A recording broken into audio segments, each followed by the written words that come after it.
Une méditation tirée du livre Maranatha, le Seigneur vient d'Ellen White. 16 avril, le témoignage dont le monde a besoin. C'est vous qui êtes notre lettre, écrite dans nos cœurs, connue et lue de tous les hommes. 2 Corinthiens 3, verset 2.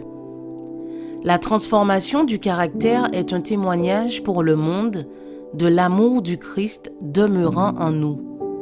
Le Seigneur attend de son peuple qu'il montre comment la puissance rédemptrice de sa grâce peut changer un caractère plein de défauts, le développant harmonieusement et lui faisant produire des fruits abondants.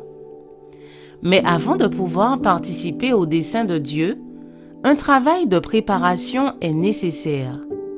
Le Seigneur nous demande de vider notre cœur de l'égoïsme qui est la base de notre aliénation.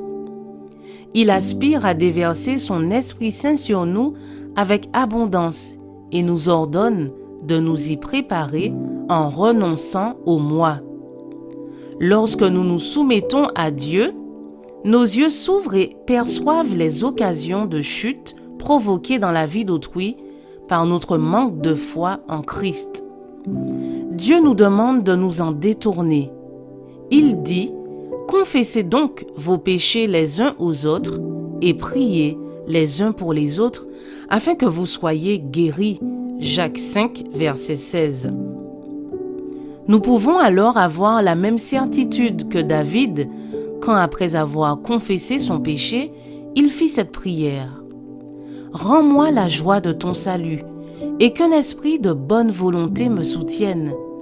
J'enseignerai tes voies à ceux qui les transgressent, et les pécheurs reviendront à toi. » Psaume 51, versets 14 et 15. Quand la grâce de Dieu règne dans le cœur, l'âme bénéficie d'une atmosphère de foi, de courage et d'amour, comme Christ qui revitalise la vie spirituelle de tous ceux qui l'approchent. Les personnes qui ont reçu l'amour et le pardon du Christ, qui ont été éclairées par l'Esprit de Dieu et se sont converties à la vérité, comprennent que ces précieuses bénédictions leur ont fait contracter une dette envers toute âme avec laquelle elles entrent en contact.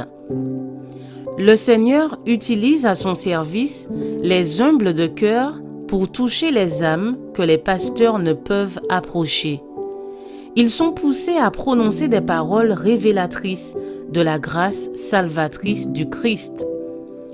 Et en répandant ces bénédictions, ils seront eux-mêmes bénis. Dieu nous donne l'occasion de transmettre la grâce afin de nous remplir de plus de grâce. Tant que les agents pour le Seigneur travaillent avec les talents et les équipements qu'il leur a préparés, l'espoir et la foi se renforceront. Ils auront les agents divins pour travailler avec eux. Je vous souhaite une excellente journée. Que Dieu vous bénisse.